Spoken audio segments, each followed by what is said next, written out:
예. 오늘은 전도서 4장 7절에서 12절까지 말씀인데요. 혼자가 아닌 더불어라는 제목으로 같이 함께 말씀을 좀 나누겠습니다. 여러분 욜로라고 하는 말 들어보셨나요? 욜로? 예, 작년인가요?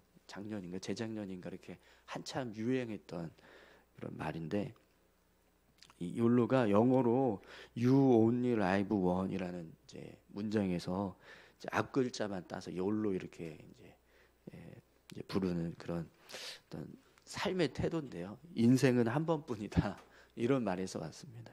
그래서 한 번뿐인 인생, 나를 위해서 즐겁게 행복하게 살자, 이제 이런 이제 삶의 태도인데, 이 욜로는요, 자기 자신의 삶을 좀 이렇게 남을 위해서만 살지 말고 나를 위해서 살자. 그래서 내가 행복하고 내가 즐거우면 그걸로 만족하면서 살자. 이런 이제 삶의 방식입니다. 근데 이게 자칫 잘못하면 자기 자신을 이렇게 방탕하게 하거나 아니면 사치에 빠지게 한다든지, 지나친 어떤 개인주의에 빠지게 한다든지 이런 부정적인 결과를 만들어내기도 합니다. 왜 그러냐면 이 욜로족들이요, 이제 자기를 위해서 산다는 거예요. 그래서 나를 위해서 한번 이렇게 돈 한번 제대로 써보자. 그래서 막 아주 비싼 음식 그런 걸 먹으러 가고, 또 아주 좋은 아주 비싼 그런 명품을 사기도 하고, 또 많은 돈을 들여서 여행을 가기도 하고 이렇게 살아가는 겁니다. 근데 이제 그런 삶을 지속하려면 그만큼 이제 많은 돈이 필요합니다. 재정이 필요해요. 그래서 이걸 무분별하게 그냥 막 남용하면 이제 규모 없는 그런 삶을 살아가게 되는 거죠. 재정적인 어려움을 겪기도 하고, 아니면 너무 지나친 어떤 방탕함에 빠진다든지 사치에 빠지게 되거나 그런 일들이 일어납니다. 그래서 특히 우리 그리스도인들에게 욜로는 사실 좀 이렇게 경계해야 되는 삶의 태도예요.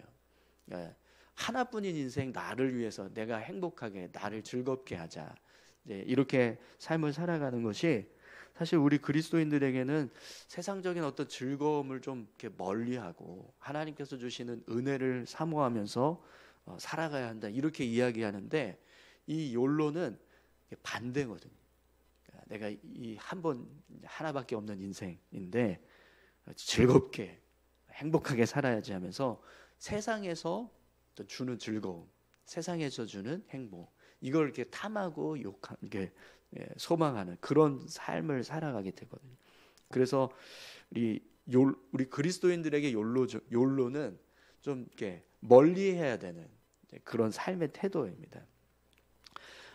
그래서 언젠가 한 번은 그런 이야기도 하더라고요. 진짜 욜로는 신앙적인 욜로다. 그래서 내가 이 땅에서 한 번밖에 못 사는데 그래도 진짜 제대로 어떤 즐거움, 내 삶의 기쁨이 되고 행복이 될 수 있는 걸 추구해야 되지 않겠냐. 그래서 신앙적으로 욜로를 세워야 된다. 영적인 은혜, 그 은혜로 내 영혼을 채우고 내 영혼을 만족시킬 때 그게 진짜 욜로다. 이렇게 해서 너 신앙적인 욜로를 이렇게 살자, 이렇게 이야기하는 또 그런 모습도 이제 교회에서 이렇게 자성처럼 나오게 되기도 했습니다. 근데 이렇게 개인적인 어떤 유익, 나를 위한 삶, 나의 어떤 유익만을 생각하면서 삶을 살아가는 모습, 이 모습은 굉장히 부정적인 어떤 결과들을 초래할 수 있습니다. 그래서 오늘 이제 본문에서도 보면 전도자 역시 이런 개인의 유익만 생각하면서 삶을 살아가는 것이 얼마나 무익하고 또 헛된가, 이걸 지금 우리에게 말씀해 줍니다. 특히 혼자만의 유익을 이렇게 도모하는 어떤 이기적인 삶, 그런 삶의 모습이 얼마나 불의한가, 이걸 지금 설명해 주고 있는데요. 우리 7절, 8절 말씀 한번 보시겠어요? 내가 또 다시 해 아래에서 헛된 것을 보았도다. 어떤 사람은 아들도 없고 형제도 없이 홀로 있으나 그의 모든 수고에는 끝이 없도다. 또 비록 그의 눈은 부요를 족하게 여기지 아니하면서 이르기를 내가 누구를 위하여는 이같이 수고하고 나를 위하여는 행복을 누리지 못하게 하는가 하여도 이것도 헛되어 불행한 노고로다. 아멘. 여러분 말씀을 보시면 전도자가 어떤 한 사람을 지금 이제 봅니다. 어떤 한 사람이 살아가고 있는 모습을 보는데 그 사람의 삶이 얼마나 불행하고 헛된가 이걸 지금 이제 이야기를 합니다. 근데 이 사람은 특징이 있어요. 어떤 사람이냐면 일단 자녀도 없고 형제도 없는 혼자 사는 사람. 혼자 좀 자녀도 없고 형제도 없이 홀로 살아가는 사람. 그런데 전도자가 이 사람의 삶을 보니까요. 어떻게 보이냐면 모든 수고에 끝이 없다 이렇게 말합니다. 그러니까 혼자서 모든 것을 다 하면서 살아야 되니까 계속해서 수고해야 된다는 거예요. 끝없이. 혼자 사는 사람들의 삶이 누군가의 도움을 받지 못하고 계속해서 스스로 자신의 삶을 이루어 가야 하기 때문에 이제 모든 수고가 끝이 없다 이렇게 이제 이야기를 하는 거죠. 또 이 사람의 마음에는요 부요함에 대한 만족함이 없어요. 그래서 오늘 본문을 보시면 그의 눈은 부요를 족하게 여기지 아니하면서 이렇게 말씀합니다. 그러니까 자신의 삶에 채워지고 있는 어떤 이제 그 풍요로움에 대해서 만족을 느끼지 못하는 거예요. 계속해서 채워야겠다. 계속해서 나는 계속 부족하다. 이런 마음이라는 거죠. 근데 여러분, 내가 지금 어느 정도 그래도 삶이 이렇게 채워져서 내가 이렇게 어느 정도의 삶을 살고 있다라고 할 때 거기에 만족감을 얻고 또 이 정도면 내가 감사하지 이렇게 살아야 되잖아요. 근데 이 사람은 그게 아닌 거예요. 나는 계속 부족해. 나는 계속 뭐가 더 많이 있어야 돼. 더 많은 것을 소유해야 돼. 이제 이런 모습으로 삶을 살아간다는 거죠. 근데 결국 이 모습은요 세상을 향한 탐욕을 표현하는 겁니다. 그러니까 끊임없는 욕심, 세상의 것을 더 많이 소유하려고 하는 욕심, 탐욕 이런 이제 모습에 빠져 있다라는 겁니다. 또 이 사람의 특징은요 자기 자신을 위해서 삶을 살아가려고 하는 생각이 아주 큰 사람입니다. 본문을 보시면 이르기를 내가 누구를 위하여는 이같이 수고하고 나를 위하여는 행복을 누리지 못하게 하는가 이제 이렇게 이야기를 하는데요. 이게 무슨 말이냐면 내가 다른 사람을 위해서는 열심히 일을 해왔는데 왜 정작 나를 위해서는 열심히 일하지 못했나? 내가 왜 삶을 살아가는데 나를 위해서는 열심히 살지 못했을까? 남 좋은 일만 하고 왜 나를 위해서는 살지 못했나? 근데 여러분 이런 말 들어보신 적 있지 않으세요? 왜 인생을 그렇게 남을 위해서만 사십니까? 당신을 위해서도 살아야죠. 당신도 행복해야죠. 이게 세상에서 많이 이런 이야기 했어요. 그리고 막 이게 어떤 나를 위로하는 것처럼 나 자신에 대한 어떤 그런 고된 삶을 살아가고 있는 사람들을 위로하기 위해서 주는 말로 그런 이야기들을 했었거든요. 정말 우리가 삶을 살아가는 모습을 보면 뭔가 나에 대한 어떤 그런 유익과 내 행복을 위해서 살기보다 끊임없이 다른 사람을 위해서 삶을 살아가는 것처럼 느껴질 때가 있습니다. 그래서 이제 그런 삶을 왜 내가 그렇게 살았지? 나도 좀 나 즐겁게 나를 행복하게 하면 좋았을 텐데 이런 후회하는 마음으로 이제 이렇게 고백하는 경우도 있는데 근데 지금 이 전도자가 바라보고 있는 이 사람은요 정말 그냥 전적으로 자기 자신만 생각하는 거예요. 남을 위해서 살지 말고 나를 위해서 살자. 이렇게 삶을 살아가는 사람이라는 겁니다. 근데 전도자가 이 사람의 모습을 볼 때 그 모습이 헛되고 불행한 노고다 이렇게 이제 말씀합니다. 사실 우리가 살아가는 인생, 지금 이 땅에서 사는 삶은 나 위주예요. 여러분 이제 아버지, 어머니 이제 이 역할 때문에 우리가 네, 누군가 다른 타인을 위해서 삶을 살아갑니다. 희생하죠. 자녀들을 위해서 희생하고 뭐 가족들을 위해서 희생하고 네, 그렇게 삶을 살아가는데 결국에는 그게 다 나예요. 내 가족, 내 집, 네, 나의 삶이에요. 그죠? 근데 그 바운더리를 벗어나서는 우리가 마음을 주지 않아요. 그렇지 않습니까? 나 위주의 삶을 살아가는 게 이 세상에서의 삶입니다. 그래서 내 집, 내 가족, 그리고 나, 뭐 내 자녀, 뭐 이렇게 이제 이 정도의 바운더리에 우리의 삶의 초점이 맞춰져서 거기에는 모든 걸 다 투자해요. 모든 시간을 할애하고 모든 재정적인 어떤 능력을 다 할애하고 내가 가지고 있는 모든 것을 다 투자합니다. 그렇게 우리가 삶을 살아가요. 대부분의 사람들이 여러분 옆집 위에서 사시는 분 계세요? 내 가족이 아니라 이웃집 사람을 위해서 사시는 분 계십니까? 직장 생활하실 때 201호를 위해서 내가 101호인데 201호를 위해서 직장 생활하시는 분 계시나요? 없으시죠? 네, 그런 분 없을 겁니다. 그러니까 내가 삶을 살아가는 모습은 다 나 위주의 삶을 살아가는 거예요.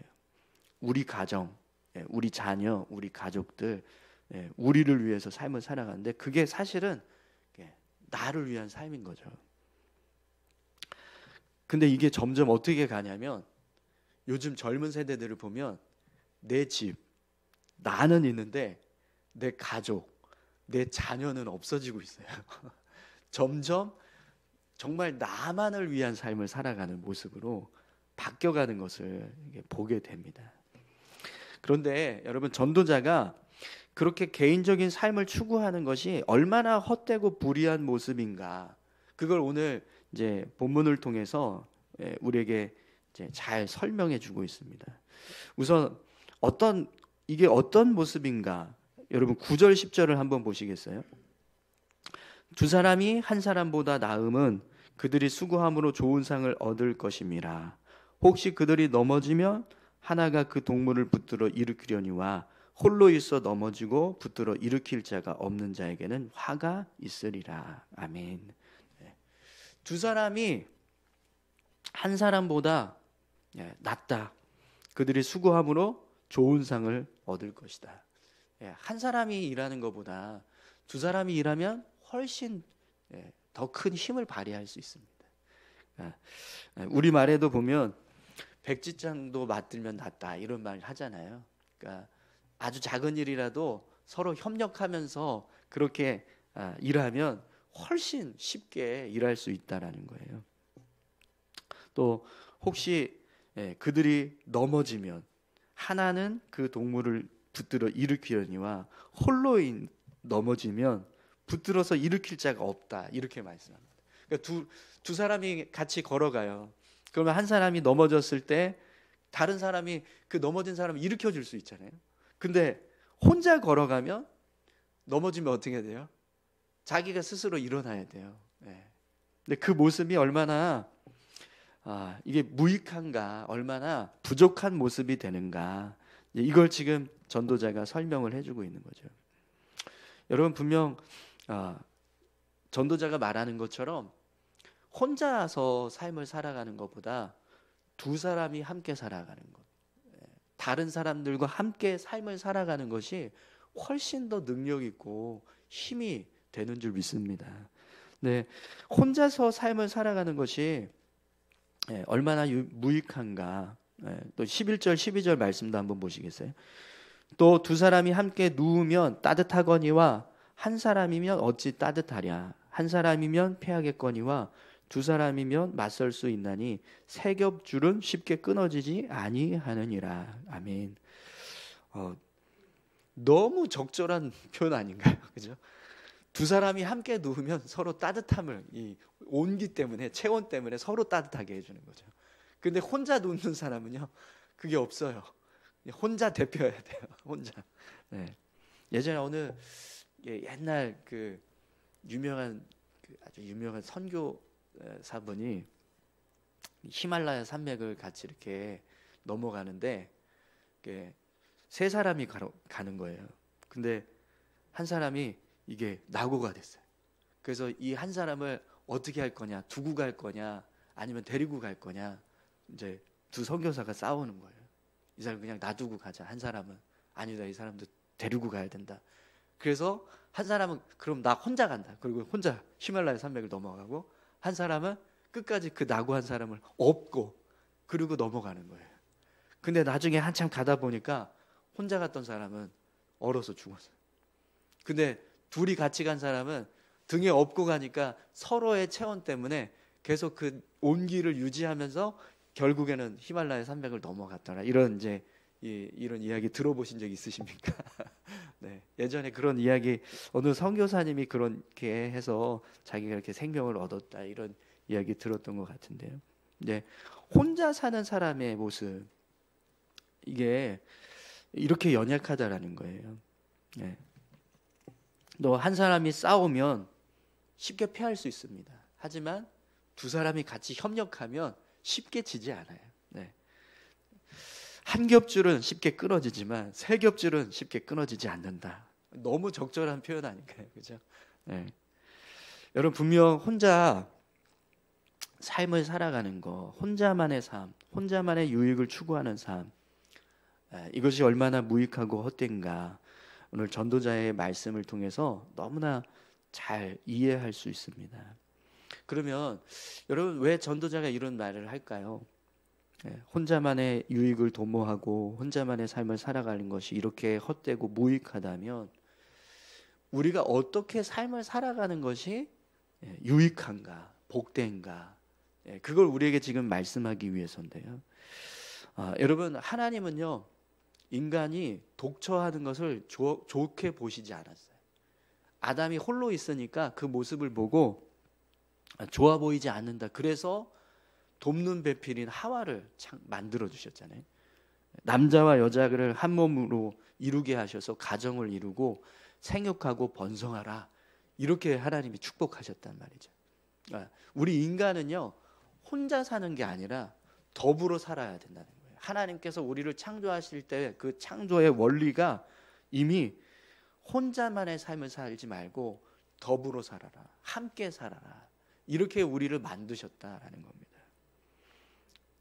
그래서 우리 삶이요, 그냥 나를 위한 삶, 나만을 위한 삶이 아니라 사실은 더불어 사는 삶을 살아야 합니다. 그런데 여러분, 더불어 살기 위해서는요, 가장 중요한 게 나만 잘 살면 돼, 나만 유익하면 돼라고 하는 이 삶의 태도를 버려야 돼요. 그게 없으면 절대로 더불어 살 수가 없습니다. 우리가 누군가와 함께 살려고 할 때 나를 위해서만 사는 게 아니라 타인을 위해서 살아야 하거든요. 그래야지만 나도 살고 그 사람도 같이 살 수가 있어요. 근데 내가 두 사람과 같이 사는데도 불구하고 나만 생각하고 내 유익만 생각하면 결국에는요, 못 살아요. 그래서 갈라지는 거잖아요. 그래서 전도자가 이 8절 말씀에서 더불어 사는 사람, 더불어 삶을 살아야 될 어떤 삶의 모습 가운데서 가장 악한 모습이 이 8절에서 말하고 있는 이 사람의 모습인 거예요.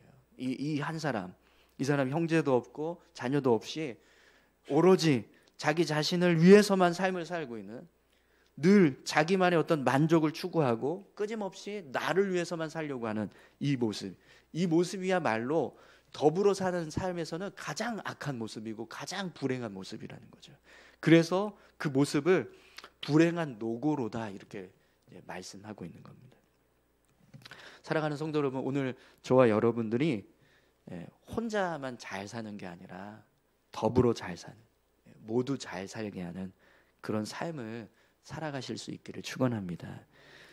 어느 목사님이, 김동우 목사님이 그런 얘기 하셨던 것 같아요. 공부해서 남 주냐? 그러니까 그래, 정말 남 준다, 남 주려고 공부한다, 이런 얘기 하시더라고요.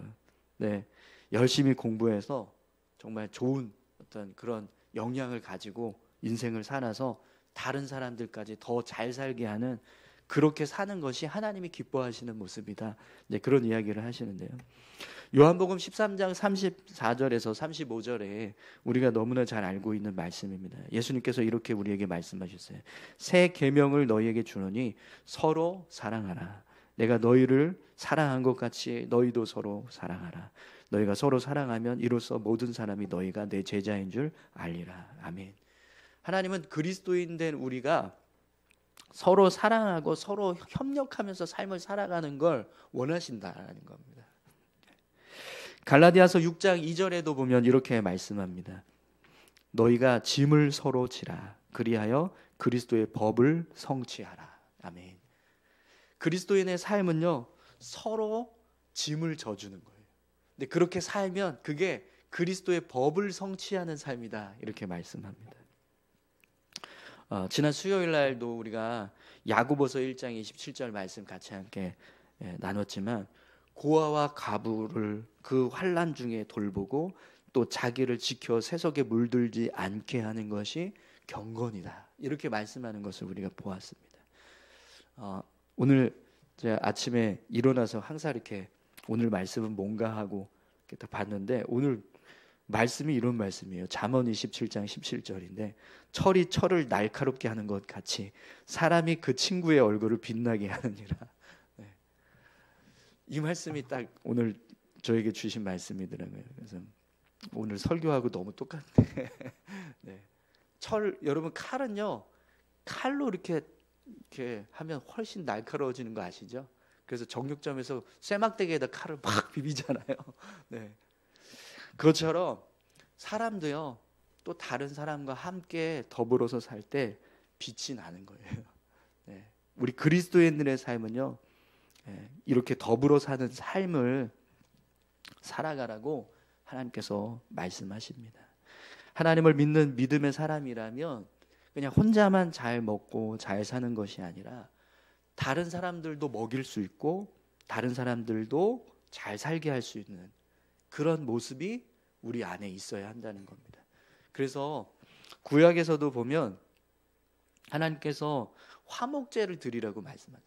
화목제가 뭐냐면 자기가 이렇게 거둔 어떤 그런 양식, 추수한 거, 그거 가지고 가서 하나님께 제사를 드리는데, 그 제사 드리고 난 다음에 남은 음식을 다 나누는 거예요.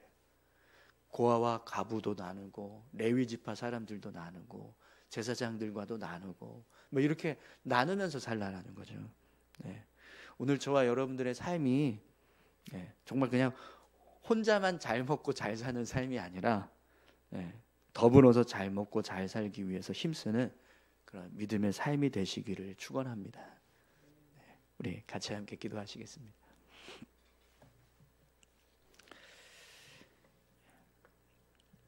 함께 기도하실 때 하나님, 우리가 세상에서 말하는 것처럼 그냥 나의 행복, 나만 행복하면 되지, 나만 아니면 되지, 나만 즐거우면 되지, 이렇게 세상은 말하지만, 그러나 하나님께서는 우리에게 나도 즐겁고 또 다른 사람도 즐겁고 나도 행복하고 다른 사람도 행복할 수 있게 그렇게 살라고 우리에게 말씀합니다. 오늘 저와 여러분들의 삶이 나만 위한 삶이 아니라 더불어 살 수 있는 삶, 공동체를 위해서 함께 연합하고 서로 정말 행복함을 세워갈 수 있는 그런 연합의 삶을 살아갈 수 있게 해달라고, 우리가 더 연약한 사람들, 또 소외된 사람들 돌아볼 수 있고 또 그들을 위해서 또 헌신할 수 있는 그런 삶을 살 수 있게 해달라고 우리 같이 함께 기도하기 원합니다. 함께 기도하시겠습니다. 하나님 아버지 감사합니다. 하나님, 우리를 붙들어 주시고 함께 해주시옵소서. 우리가 삶을 살아갈 때